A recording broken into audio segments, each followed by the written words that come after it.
अस्सलाम वालेकुम students, welcome to world of education. और आज आपके साथ वर्ल्ड ऑफ एजुकेशन की इस वीडियो के अंदर जो है वो CS 101 का जो करंटली पेपर है वो शेयर करूंगा। और बेसिकली ये जो पेपर्स हैं ये तकरीबन आप कह सकते हैं 2 या 3 कम्बिनेशन ऑफ पेपर्स हैं। और जितनी कोशिश हो सकी है कि मैं जितना गैदर कर सकूँ डेटा फॉरेन स्टूडेंट से भी और पाकिस्तान के स्टूडेंट से भी, तो मैंने गैदर करके एक वीडियो क्रिएट कर दी है। इंशाल्लाह ताला इसी वीडियो में मैं आप लोगों को जो है वो तमाम तर चीज़ें क्लियर भी करता चलूँगा। आप लोगों को जो है वो इस पेपर को सॉल्व भी करवा दूँगा कि कौन सा क्वेश्चन आया, कहाँ कहाँ पर, किस किस मॉड्यूल में, किस किस जगह पर आपके हैंडआउट्स में इसका आंसर लिखा हुआ है। तो चलते हैं अपने पेपर की तरफ। पहला जो हम MCQs की बात करें, जो कि पहला क्वेश्चन है, बेसिकली MCQs 27 MCQs होते हैं जो आपके ग्रैंड क्विज़ से और कॉमन क्विज़ का मतलब है जो आपसे पूछे गए ना इस दफ़ा 2022 में, तो 2021 में ये वाले क्विज़ से ही हमेशा से रिपीट होते हैं CS 101 के।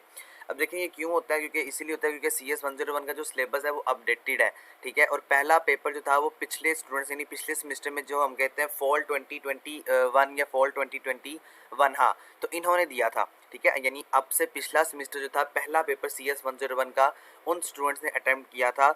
और उन स्टूडेंट्स के पेपर में भी जब मैंने वीडियो बनाई थी, जब मैंने उनसे डेटा पूछा था, तो वो यही कह रहे थे सर तमाम तर MCQ जो थे वो ग्रैंड क्विज से जो है वो रिलेटेड ही थे। क्योंकि ग्रैंड क्विज जो है बेसिकली ये पेपर या ये जो सिलेबस है वो कोरोना वायरस के अंदर या कोविड-19 के अंदर चेंज हुआ था। उसके बाद यूनिवर्सिटी ने मिड टर्म एग्जाम्स लेना स्टार्ट कर दिए थे, तो मिड टर्म एग्जाम्स के बजाय उन्होंने ग्रैंड क्विज लेना स्टार्ट किए थे, ठीक है, मिड टर्म की फॉर्म में। तो ग्रैंड क्विज़ को ज़रूर देखिएगा। कॉमन क्विज़ जो आपके अब आ रहे हैं ना 2022 के अंदर, वो भी आपने ज़रूर देखने हैं। वहाँ से ही आपके MCQs रिपीट होंगे। और याद रहे कि MCQs अगर आप अच्छा करना चाहते हैं परफॉर्म MCQs के अंदर, तो फिर आप लोगों ने हैंडआउट्स को भी ज़रूर पढ़ना है। हैंडआउट्स को पढ़े बगैर नहीं जाना। हाँ, अब अगर आप लोगों में से किसी का पेपर है और अब आपके पास अगर टाइम नहीं है, तो आप क्या करें, आप जो है वो कुछ प्रिपरेशन वीडियोस देख लें। लिंक आपको डिस्क्रिप्शन में मिल जाएगा, पार्ट 1 और पार्ट 2। आप वो देख लें, इंशाल्लाह तैयारी आपकी 110% हो जाएगी, ठीक है। प्रिपरेशन वीडियोस देख लें, कुछ जो है वो हैंडआउट्स इस तरह पढ़ लें। बाकी ये करंटली पेपर देख लें, इंशाल्लाह ताला आप पेपर में किसी भी चीज़ को स्किप करके नहीं आना, आपका पेपर अच्छा हो जाएगा। आगे शॉर्ट क्वेश्चन की तरफ अगर हम चलें, तो शॉर्ट क्वेश्चन देखिए, एल्गोरिदम क्या होता है। तो एल्गोरिदम बड़ा इंपॉर्टेंट क्वेश्चन है, प्रीवियस दफ़ा भी ये वाला क्वेश्चन आया हुआ था। तो एल्गोरिदम बेसिकली होता है सेट ऑफ स्टेप्स, यानी कि मैंने अगर एक चाय बनानी है तो मुझे उस चाय को क्रिएट करने के लिए, बनाने के लिए सबसे पहले फ्लेम को ऑन करना पड़ेगा। फ्लेम को ऑन कर लेने के बाद मैं क्या करूँगा, मैं जो है वो उस चाय वाले बर्तन को, सॉस पैन को ऊपर रखूँगा। ऊपर रखने के बाद जो है फिर मैं दूध डालूंगा और शुगर वगैरह, पत्ती वगैरह। उसके बाद जो है वो मैं उसको पकने के लिए रख दूंगा और एट द एंड जो है वो चाय तैयार हो जाएगी। तो ये बेसिकली सेट ऑफ स्टेप्स हैं कि पहला स्टेप था मैंने फ्लेम को ऑन किया, दूसरा स्टेप था मैंने चाय वाले बर्तन को ऊपर रखा, तीसरा स्टेप था मैंने मिल्क को डाला, चौथा स्टेप था मैंने उसको पकाया। फिर उसी के साथ साथ मैंने पांचवें स्टेप में क्या किया, शुगर को ऐड कर दिया, फिर पत्ती को ऐड कर दिया और एट द एंड मैंने उसको थोड़ी देर के लिए पकने के लिए छोड़ दिया। और जो सातवां स्टेप है उसके अंदर मुझे मेरा आउटपुट मिल गया, मुझे मेरा जो रिक्वायर्ड डेटा था वो मिल गया। तो इसको हम कहते हैं एल्गोरिदम। ये इंपॉर्टेंट डेफिनेशन है, इसको याद रखिएगा। ये एग्जांपल जो मैंने आपको दी है ये आपके हैंडआउट्स में भी आई हुई है। तो ये एग्जांपल भी आपसे पेपर में पूछी जा सकती है कि right an example of algorithm. आप एल्गोरिदम की एग्जांपल दे दें, तो एल्गोरिदम की जो भी एग्जांपल होगी वो यही होगी। उसके आगे सर्च इंजन क्या होता है, ये भी एक इंपॉर्टेंट क्वेश्चन है जो कि शॉर्ट क्वेश्चन में आया हुआ है। सर्च इंजन से मुराद वो इंजन जिससे हम अपना डेटा सर्च करते हैं, ठीक है। एक दफ़ा मैं आपको आपके हैंडआउट से जाके दिखा देता हूँ। अभी आपके कुछ देर पहले मैं पेपर को सर्च कर रहा था ताकि आप लोगों को जो है वो एक दफ़ा दिखाया जा सके। तो ये देखें जी, यहाँ पे आ गया सर्च इंजन ऑप्टिमाइजेशन या search engine. Basically search engine optimisation एक अलग जो है वो कैटेगरी जो आप आगे जाके नेक्स्ट इंशाल्लाह ताला सेमेस्टर में पढ़ेंगे। यहाँ पे देखिए सर्च इंजन क्या है। सर्च इंजन है गूगल इंडेक्स वेब पेजेस, यानी सर्च इंजन की मदद से, अगर आपको ये नहीं भी आ रहा ना तो आप सिर्फ मेरी वर्डिंग जो मैं आपके साथ बोल रहा हूँ, आप उसी वर्डिंग को पेपर में लिख कर आएँ, इंशाल्लाह ताला आपको बहुत अच्छे नंबर मिल जाएंगे। सर्च इंजन बेसिकली एक ऐसी टेक्निक है जिसकी मदद से हम अपना डेटा सर्च कर सकते हैं। ना सिर्फ हम अपना डेटा सर्च करते हैं बल्कि हमें जो भी रिक्वायर्ड डेटा होता है वो हमारी स्क्रीन के ऊपर आ जाता है। जिस तरह गूगल देखें, गूगल पे क्या होता है ये देखिए, ये आपको इंटरफेस बता रहा है। आप गूगल पे लिखें, जिस तरह फर्स्ट कर लें मेरा चैनल का नाम है वर्ल्ड ऑफ एजुकेशन, तो मैं वर्ल्ड ऑफ एजुकेशन लिखूंगा तो आपको मेरी वीडियोस या मेरा चैनल जो है वो on the top of the list start होना शुरू हो जाएगा, यानी आपको दिखाना गूगल जो है वो स्टार्ट कर देगा। तो ये सर्च इंजन है। देखें वर्ल्ड ऑफ एजुकेशन ही आपको इतनी वीडियोस में से, करोड़ों वीडियोस में से जो है वो सिर्फ CS 101, अगर आप वीडियो सर्च करते हैं CS 101 करंटली पेपर 2022, मेरी वीडियो आ जाएगी, किसी और की आ जाएगी, लेकिन आपको आपकी रिक्वायरमेंट के मुताबिक ही वीडियो मिलेगी, आपको आपकी रिक्वायरमेंट के मुताबिक ही डेटा मिलेगा।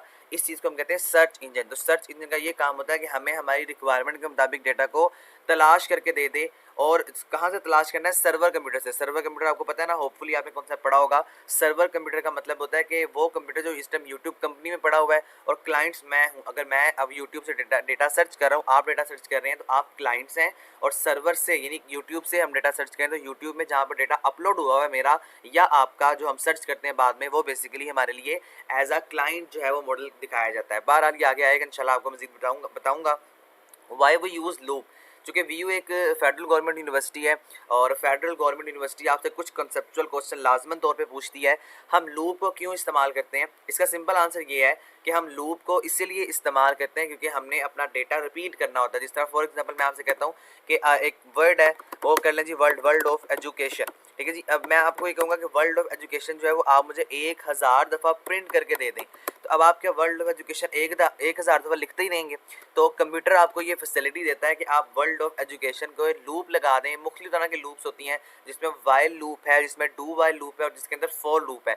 इसको भी हैंड आउट से देखेंगे और ये भी बहुत ज़्यादा इंपॉर्टेंट है। आपके पेपर में ये बहुत दफ़ा रिपीट हो चुकी है और आपके पेपर में भी ये क्वेश्चन एक ना एक लाजमी आएगा, लेकिन सेंस चेंज हो सकती है, ठीक है। ओके जी, मैं लूप पे आ चुका हूँ। यहाँ पे देखिए आपको क्या कह रहा है, इसमें जो है वो लूप्स हैं जिसके अंदर हमने वाइल लूप के बारे में पढ़ना है, डू वाइल लूप के बारे में पढ़ना है। इसका बेसिक सिंटैक्स आप याद रखिएगा। जिस तरह यहाँ पे देखें आपको वाइल लूप के बारे में बता रहा है, तो वाइल लूप पे एक और बड़ी इंपॉर्टेंट चीज़ होती है ये कि वाइल लूप अगर कंडीशन फॉल्स है तो वर्क नहीं करती, ठीक है। तो ये वाइल लूप होती है। इस तरह डू वाइल लूप के बारे में हम पढ़ेंगे, जिसमें देखिए आपको बता रहा है कि हमने इसके अंदर जो है वो रिपीटिव कंट्रोल, यानी कि हम अपने डेटा को रिपीट करते हैं बार बार, जिसके अंदर टर्मिनेशन जो है वो कंडीशन होती है। ये बेसिकली मॉड्यूल जो है ना तकरीबन आपके बड़े इंपॉर्टेंट है। आप ये मॉड्यूल इंपॉर्टेंट मॉड्यूल भी मैंने आपको जो है वो इसी वीडियो में at the end of the video बतानी है अकॉर्डिंग टू दीज पेपर्स। तो इन मॉड्यूल्स को याद कर लें जिसके अंदर डू वाइल लूप का सिंटैक्स है, यानी मॉड्यूल नंबर 97 से लेकर 108 मॉड्यूल जो है वो इंपॉर्टेंट है, एज अ लॉन्ग क्वेश्चन भी, एज अ एमसीक्यूज भी और एज अ शॉर्ट क्वेश्चन भी। इसको बस आपने याद करना है। Some question are about pseudo code. Pseudo code basically 166 page जो है वो पेज पे मौजूद है। मैं आपको एक दफ़ा दोबारा से 166 पेज पे दिखा देता हूँ। तो यहाँ पे देखें जी सूडो कोड आ गया। सूडो कोड के अंदर जो है इसके स्ट्रक्चर को याद रखिएगा, यानी इसके अंदर हम जो है वो इफ़ एल्स के साथ काम करते हैं। जिस तरह आपको ये बताया सी आउट है और प्रिंट है। ये जो आपको प्रिंट नज़र आ रहा है ना, इस प्रिंट का मतलब ये है कि ये ऐसी स्टेटमेंट है जो हमारे डेटा को स्क्रीन के ऊपर प्रिंट करेगी। होपफुली ये कॉन्सेप्ट आपने लेक्चर्स के अंदर पढ़े होंगे, नहीं सुने हुए तो ये वाले जो मॉड्यूल्स हैं इनको सुन लें। लिंक आपको इनका भी डिस्क्रिप्शन में मिल जाएगा, कहीं आपको जाने की जरूरत नहीं है। लिंक मैं आपको डिस्क्रिप्शन में दे दूंगा। ओवरऑल प्लेलिस्ट का लिंक होगा, ये जो 91 से लेके मैंने ओवरऑल 80 से लेके कोई 108 तक वीडियो बनाई हुई है। आप सिर्फ एक वो वीडियो देख लें, आधे घंटे की होगी, इससे ज़्यादा की नहीं होगी। तो ये आपको तमाम चीज़ें आप इंशाल्लाह जो है वो इंपॉर्टेंटली चीज़ें क्लियर हो जाएंगी। ये जो सूडो कोड है इसके अंदर हम जो है वो कुछ प्रोग्रामिंग से रेलिवेंट डेटा पढ़ते हैं, जिसके अंदर देखिए वाइल लूप आ गया। वाइल लूप को मैंने भी आपको बताया कि रिपीट करता है डेटा को। जिस तरह यहाँ पे आपको क्या बता रहा है, ये देखें सी काउंट, ये जो काउंट है वेरिएबल है, इज ग्रेटर देन 0। काउंट जो है वो 0 से ग्रेटर देन है। अब जब तक काउंट जो है वो 3, यानी ये देखें 3 है ना, अब जब तक ये 3 के बराबर नहीं आता तब तक ये हेलो हेलो हेलो हमारी स्क्रीन के ऊपर जो है वो 3 दफ़ा प्रिंट हो जाएगा। यानी अगर हमने अपनी स्क्रीन के ऊपर डेटा को 3 दफ़ा प्रिंट करवाना है तो हम वहाँ पे इस तरह की कंडीशन को लगाएंगे। और आखिर में ये बात याद रखिएगा कि हम जो है वो सेमी कोलन नहीं लगाएंगे बल्कि कोलन लगाते हैं सूडो कोड के अंदर। ये कोलन अगर हम नहीं लगाएंगे तो हमारे पास सिंटैक्स एरर जो है वो आ जाएगा। उसके आगे देखें आपको कह रहा है कि काउंट इक्वल्स टू काउंट -1। अब कह रहा है कि -1 करो, क्यों? क्योंकि यहाँ पर उसने 3 दफ़ा कंडीशन को पूरा भी तो करना है। बहरहाल ये एक अलग चीज़ है, इसको याद कर लें। ये ओवरऑल चीज़ें जो है वो इंपॉर्टेंट है। इसी तरह के क्वेश्चन आपसे पेपर में जो है पूछे गए हैं। उसके आगे some question about bit and bytes. Bit और बाइट्स के बारे में बात करेंगे जो कि पेज नंबर 11 पे मौजूद है। Oh sorry, okay module number 11 है, पेज नंबर जो है वो 46 है। यहाँ पे देखें बिट्स और बाइट्स की होती हैं। बिट हम कहते हैं 0 और 1 को। अगर मैं आपको ये लिख के भी दिखा दूँ, 1 और 0 ये 2 बिट्स हैं, अलग अलग हैं। 1 एक बिट है, 0 एक बिट है, ठीक है। अब इसी तरह बाइट्स की होती हैं जो इस तरह का कम्बिनेशन होता है ना 8 बिट का। जिस तरह देखें 1 1 0 1 कोई भी हो सकता है, ये ज़रूरी नहीं जो मैं लिख रहा हूँ यही हो। अभी देखिए ये 8 बिट्स है, 1 2 3 4 5 6 7 और 8। तो ये जो 8 बिट होते हैं, कम्बिनेशन ऑफ बिट्स होती हैं, इसको हम कहते हैं बाइट। तो आप ये कह सकते हैं कि 1 बाइट इक्वल्स टू 8 बिट्स। तो ये भी आपसे एक इंपॉर्टेंट एमसीक्यू है जो कि पूछा जाता है और ये आपसे पेपर में बड़ी जो है वो दफ़ा पूछा जा चुका है, जो आपके एमसीक्यूज़ के पॉइंट ऑफ व्यू से वहाँ से। अच्छा, इसके अलावा ना कन्वर्जन आपको आनी चाहिए। मुख्तलिफ स्टूडेंट्स, ये तकरीबन आप कह सकते हैं कि 3-4 स्टूडेंट्स मैंने डेटा पूछा हुआ है, तो 3-4 स्टूडेंट्स ने यही बताया कि सर हमें कन्वर्जन भी आई है। ये वाला डेटा सारा इंपॉर्टेंट है। आपको टोटल मॉड्यूल दिखाने का मकसद ये था कि ये दिखा दूँ। ये वाला डेटा याद रखिएगा, ये वाला तमाम तरह कॉन्सेप्ट आपसे पेपर में पूछा जाता है और आपसे भी पूछा जाएगा, ठीक है, क्योंकि सिलेबस अपडेटेड है, बहुत दफ़ा ये ऑलरेडी पूछा जा चुका है। इसके अलावा जो पैटर्न यूजिंग बिट्स है वो ये है, इसको भी याद कर लें। पहले देखें 2 दफ़ा 0 है, फिर 2 दफ़ा 1 है, फिर 1 दफ़ा 0 है और 1 दफ़ा 1 है। तो यहाँ पर इसका इस तरह से या इसी कैटेगरी से इसको याद रखिएगा। ये आपसे इसी टाइप से चीज़ें जो है वो पूछी जा सकती हैं। अच्छा, इसके अलावा ये तमाम चीज़ें जो है ना, अब आपसे बाइनरी फॉर्म में भी कन्वर्जन मांग सकता है। मैं आपको एक दफ़ा बाइनरी फॉर्म में कन्वर्ट करवा दूँ। अगर आपने डेसिमल से बाइनरी में जाना है तो आप इस तरह वाला तरीका जो है वो अपनाते हैं। देखें, ये आपको बता भी रहा है कि डेसिमल टू बाइनरी, तो आपने इस तरह से जो है वो कन्वर्ट करना है। और अगर आपने बाइनरी से डेसिमल में जाना है तो उसमें हम क्या करेंगे, उसमें हम एलसीएम वाला मेथड इस्तेमाल करेंगे। ये वाला क्वेश्चन आपसे 3 नंबर का पेपर में और समटाइम लॉन्ग क्वेश्चन 5 नंबर का पेपर में आ सकता है। इस लॉन्ग क्वेश्चन को याद रखिएगा इस तरह से। देखें, पहले जो 1 है फिर 0 है, इसको आपने करना है 2 की पावर 0, फिर 2 की पावर 1, 2 की पावर 2, इस तरह आपने ना इन नंबर्स के नीचे लिखना है, ठीक है। उसके बाद आप 2 की पावर 0 लिखें और आखिर दरमियान में जो साइन होता है वो प्लस का होता है, और आखिर में आपने इनकी पावर्स को लेके ऐड कर देना और एट द एंड हमारे पास जो है वो आंसर आ जाएगा, या हमारे पास जो है वो डेटा आ जाएगा, वो रिक्वायर्ड नंबर आ जाएगा जो हम कन्वर्ट करना चाह रहे हैं। ये देखें, आपको ये बता रहा है तरीक़ेकार। ये देख रहे हैं, ये वाला नंबर है कि 01000, तो ये यहाँ आपको बता रहा है कि आपने कन्वर्ट कैसे करना है। अब हम बात करते हैं कि अगर आपको एक बाइनरी नंबर गिवन है, जिस तरह फर्स्ट कर लें जी, हमारे पास 32 गिवन है और आपने इसको कन्वर्ट करना है किसके अंदर, बाइनरी के अंदर। तो हम कैसे करेंगे, एलसीएम मेथड के थ्रू, इस तरह से, ठीक है। एक और टेक्निक होती है इसकी, मैं आपको आगे जाके बताता हूँ। बहरहाल ये देखें, 2 1 जार 2 और 2 6 जार 12, क्या बच गया, 0 बच गया। इस तरह से 2 8 जार 16, फिर हमारे पास 0 बच गया, फिर 2 4 जार 8, ओवरऑल यहाँ पर भी 0 बच गया। इस तरह 2 2 जार 4, फिर 0 बच गया, और 2 1 जार 2। अब यहाँ पर देखें, ये 1 0 है, अब आपने ऐसे चलना है, 1 0 0 0 0, जितने भी 0 आते हैं हमारे पास, इस तरह से हम जो है वो चलते हैं। ये आपने मॉडल्स के अंदर पढ़े होंगे, मैं यहाँ पर इतनी डिटेल आपको नहीं दे सकता क्योंकि वीडियो का ड्यूरेशन बहुत लंबा हो जाएगा, और अभी आप लोगों में से बहुत सारे ऐसे लोग हैं जिनका 11 साढ़े 11 बजे जो है वो पेपर भी होगा। उसके आगे चलते हैं, तो आपको क्या कह रहे जी कि आपने गेट्स के बारे में याद रखना है। गेट्स का कॉन्सेप्ट जो है ना, ये आपका इंपॉर्टेंट है, जिसके अंदर एंड और जो है वो नॉट का गेट आता है। ये भी आपसे पेपर में बहुत दफ़ा पूछा जा चुका है। ये भी मैं आपको आपके हैंडआउट से एक दफ़ा कॉन्सेप्ट दिखा देता हूँ। ये तमाम तरह गेट्स है, और इसके ना साइन याद रखिएगा। जिस तरह ये एंड है ना, एंड का साइन देखें ये वाला होता है, ये आपसे पेपर में पूछा जाता है। और का साइन ये वाला होता है, और जो नॉट का साइन है वो भी मैं आगे जाके आपको दिखा देता हूँ। बहरहाल ये इसके ट्रुथ टेबल है, ये बात याद रखें। जो एंड है इसके अंदर क्या होता है, इसके अंदर हमने अगर दोनों कंडीशन ट्रू है, जिस तरह 1 1 जो ये ट्रू को शो करता है, अगर दोनों कंडीशंस ट्रू हैं तो ये आउटपुट भी ट्रू आएगा। अगर दोनों जो है वो बातें ट्रू होंगी तो हमारे पास जवाब ट्रू आएगा, अदरवाइज जवाब फॉल्स आएगा। यहाँ पे 0 फॉल्स को रिप्रेजेंट करता है। और के अंदर अगर एक भी आउटपुट जो है वो ट्रू है तो हमारे पास जवाब जो होता है वो ट्रू ही आता है। तो ये यहाँ पे देखें, तीनों जवाब जो है वो ट्रू हैं। अच्छा, उसके आगे जो नॉट है, नॉट बेसिकली एक यूनरी ऑपरेशन है, इसको भी याद रखिएगा, ये भी एक इंपॉर्टेंट है। ये नॉट का साइन है, एक्स नॉट, और ये नॉट का, ठीक है। नॉट को जो है हम इस तरह ट्रायंगल के साथ रिप्रेजेंट करते हैं और आगे छोटा सा सर्कल होता है। और ये देखें 0 1 और 1 0, यानी नॉट 0 का मतलब क्या है, दो ही बाइनरी नंबर हो सकते हैं, नॉट 0 1 है और नॉट 1 जो है वो 0 है। इस तरह एक्स और का है, एक्स और का भी ये आपके सामने जो है वो ट्रुथ टेबल है, जिसके अंदर अगर कॉमन चीज़ें होंगी 0 0 तो वो हमारे पास जवाब जो है वो 0 आएगा। जिस तरह ये देखें 0 0, तो यहाँ पे जवाब क्या है, 0 है, ठीक है। इस तरह 1 1, तो यहाँ पे जवाब क्या है, यहाँ पे जवाब 0 है। अगर कॉमन चीज़ें होंगी एक्स और में तो जवाब हमारे पास जो है वो 0 की फॉर्म में आ जाएगा। तो ये गेट्स हैं, इनको याद रखिएगा, ये आपसे पूछे जाते हैं। डेड लॉग क्या होता है जी, डेड लॉग भी एक इंपॉर्टेंट क्वेश्चन है, और ये भी आपके पेपर में जो है वो 12 दफ़ा पूछा गया है, इस दफ़ा भी आया हुआ है। डेड लॉग देखिए मॉड्यूल नंबर 56 में मौजूद है। Another problem date can arise during resource allocation is dead log. Dead log क्या होता है, जब प्रोसेसर के पास दो जो प्रोसेस करने के लिए चीज़ें जाती हैं, कंडीशन जाती हैं एट द सेम टाइम, तो वहाँ पे डेड लॉग जो है वो क्रिएट हो जाता है। जिस तरह ये देखें, आपको बता रहा है, फर्स्ट कर लें एक जो है वो कंडीशन यहाँ से आ रही है, एक कंडीशन जो है वो यहाँ से आ रही है। अब देखिए आपस में ये कोलाइड करेंगी, और जब ये कोलाइड करेंगी तो आपस में जो है वो कोई भी प्रोसेसर को समझ नहीं आएगी कि इस कंडीशन को at the same time execute करना है या दूसरे कंडीशन को, जो सेकंड कंडीशन है, उसको एग्जीक्यूट करना है। तो एट द एंड हमारे पास जो है वो डेड लॉग क्रिएट हो जाता है। एट द एंड हम जो है वो फिर हम कोई भी जवाब नहीं आता, बल्कि हम क्या करते हैं, हम जो है वो डेड लॉग को, यानी हमारे पास जो नल जवाब आ जाता है, या हम जो है वो उस टाइम पे इस काबिल नहीं होते कि किसी भी तरह के आउटपुट को शो करें। उसके आगे आस्की कोड्स हैं, थोड़ा सा वीडियो का ड्यूरेशन लंबा हो गया, लेकिन ये 3 से 4 पेपर हैं जो आपके साथ डिस्कस कर रहा हूँ। तो आस्की कोड जो है ये क्या होते हैं?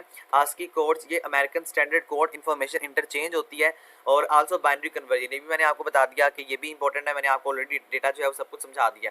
आगे लॉन्ग क्वेश्चन भी ऊपर चलें तो लॉन्ग क्वेश्चन जो है वो मॉड्यूल्स याद है लोगों को, लेकिन थोड़े से लॉन्ग क्वेश्चन स्किप हो गए उनके माइंड से। बहरहाल मैंने मॉड्यूल्स भी लिख लिए हैं, जिसके अंदर रैम एंड इट्स टाइप है। रैम क्या होती है? RAM basically random access memory होती है। 2 टाइप्स होती है इसकी, एस रैम, डी रैम और एस डी रैम। बेसिकली 2 या 3 टाइप्स होती हैं इसकी। ये भी पेज नंबर जो है वो 52 के ऊपर मौजूद है, मैं आपको ये भी एक दफ़ा दिखा देता हूँ। तो ये देखें, ये रैम है, एस रैम है, डी रैम है, ठीक है। ये 2 टाइप्स हैं, ठीक है। मॉड्यूल नंबर ये 14 से आया हुआ है। तो ये आपसे पेपर में पूछी गई है जी एज अ लॉन्ग क्वेश्चन। ये बात याद रखिएगा, रैम के रेलिवेंट सबसे इंपॉर्टेंट क्वेश्चन यही है कि क्या रैम अपने अंदर डेटा परमानेंटली तौर पे स्टोर करती है? तो नहीं, रैम अपने अंदर डेटा को परमानेंटली तौर पे स्टोर नहीं करती है, बल्कि ये टेम्परेरी डेटा जो है वो स्टोर करती है। बहरहाल इतना सा लिख दें, बाकी इंशाल्लाह ताला आपको नंबर मिल जाएंगे, लेकिन किसी भी चीज़ को पेपर में स्किप करके नहीं आना। इंटरनेट प्रोटोकॉल्स कौन से होते हैं जी? ये भी ये 119 के ऊपर मौजूद हैं। हम जो है वो 119 पेज पे चलते हैं, क्योंकि ये 119 के ऊपर जो है वो आपको मिल जाएगा। ओके, यहाँ पे देखें इंटरनेट प्रोटोकॉल चाहिए, आपको सारी इन्फॉर्मेशन यहाँ से मिल जाएगी। ये आपको बता रहा है कि ये जो प्रोटोकॉल्स हैं क्या करते हैं। अब मैं आपको ये मॉड्यूल समझाऊंगा नहीं, मैं आपको एक और व्यू दे देता हूँ। इसमें क्या होता है, इंटरनेट जो प्रोटोकॉल होता है इसके अंदर हम जो है वो सेट को डिफाइन करते हैं, रूल्स को डिफाइन करते हैं कि किस तरह से हमारा जो डेटा है, किस तरह से हमारा जो नेटवर्क है वो क्रिएट होगा, और डेटा को पॉइंट ए से पॉइंट बी की तरफ जो है वो लेकर जाया जाएगा। पेज नंबर 119 के ऊपर ये तमाम कॉन्सेप्ट जो है वो मौजूद है, इसको आपने अब एक दफ़ा खुद से पढ़ लेना है। एक्सप्लेन अबाउट वायरसेस, वायरसेस के बारे में आपको बता रहा है, और ये टोटल इंपॉर्टेंट आपका मॉड्यूल है। वायरस क्या होता है? वायरस से मुराद ये होती है कि अगर हमारे कंप्यूटर में वायरस है तो वो हमारे डेटा को करप्ट कर सकता है। ना सिर्फ हमारे डेटा को करप्ट करेगा, बल्कि क्या करेगा, वो हमारी इंपॉर्टेंट जो फाइल्स होती हैं समटाइम हमारे कंप्यूटर को भी जो है वो ख़राब कर देता है, हार्ड डिस्क को ख़राब कर देता है। तो ये तमाम जो है वो डिसएडवांटेजेस हैं वायरसेस के। इसकी मुख्तलिफ तरह से आगे जो है वो टाइप्स हैं, जिसके अंदर वॉर्म वायरसेस आ जाता है, ट्रोजन हॉर्स आ जाता है। ये तमाम जो है वो टाइप्स आपसे पूछेंगी। 5 नंबर के क्वेश्चन में आपने एटलीस्ट 2 या 3 लाजमी बतानी है। इस मॉड्यूल को भी कवर कर लें, सारा मॉड्यूल आपके लिए इंपॉर्टेंट है। ये ओवरऑल मॉड्यूल जो है वो लॉन्ग क्वेश्चन की फॉर्म में पूछा जा चुका है, तो मे बी आपके पेपर में भी ये आ सकता है। इसके अलावा स्टूडेंट्स एक इंपॉर्टेंट बात मैं आपको मजीद डिक्लेयर कर दूँ, यहाँ से पेपर आपका कितना रिपीट होता है, किसी भी प्रिपरेशन वीडियो से आपका पेपर कितना रिपीट होता है, वो आपकी लक पे डिपेंड करता है। वो मैं या कोई बंदा दूसरा नहीं कह सकता कि यहीं से आपका पेपर आएगा। तो ये बात याद रखिएगा कि चूंकि आप लोग न्यू स्टूडेंट्स हैं, तो आप बाद में ब्लेम करते हैं कि सर हमारे सिर्फ 2 क्वेश्चन आए थे, सिर्फ 10% आया था, 30% आया था, 50% आया था। तो ये बात आपने अपने माइंड में रखनी है। Important module according to these papers, इन पेपर्स के मुताबिक जो इंपॉर्टेंट मॉड्यूल है वो मॉड्यूल नंबर 16 है, मॉड्यूल नंबर 57 और 58 है, और मॉड्यूल नंबर जो है 102 जो है वो MCQs के हवाले से इंपॉर्टेंट है। और ये जो 102 से लेके 108 तक मॉड्यूल्स है ना, ये सारे इंपॉर्टेंट है, इनको आप अच्छी तरह पढ़ लीजिएगा। मैंने आपको at the start of the video भी ये बात जो है वो बड़ी अच्छी तरह से डिक्लेयर की थी। तो कुछ ये 3-4 पेपर्स थे जो मैंने आपके साथ डिस्कस किए, और आपको इसका सोल्यूशन भी मैंने बता दिया है। होपफुली अब आप इसको एक दफ़ा पढ़ भी लेंगे, देख भी लेंगे। प्रिपरेशन वीडियो आपको जो है वो लिंक डिस्क्रिप्शन में मिल जाएगा, उसको ज़रूर देखिएगा। इंशाल्लाह बहुत सारा कॉन्सेप्ट आपका वहाँ से जो है वो क्लियर हो जाएगा। Thank you so much. इस दुआ के साथ इजाज़त देंगे। अल्लाह ताला मुझे और आप तमाम लोगों को कामयाब करें। प्लीज़ चैनल को सब्सक्राइब जरूर कीजिएगा इंशाल्लाह ताला एज सून एज पॉसिबल। बाकी तमाम सब्जेक्ट का जो करंटली पेपर होगा मैं आपके साथ जो है शेयर कर दूँगा। थैंक यू, अल्लाह हाफिज़।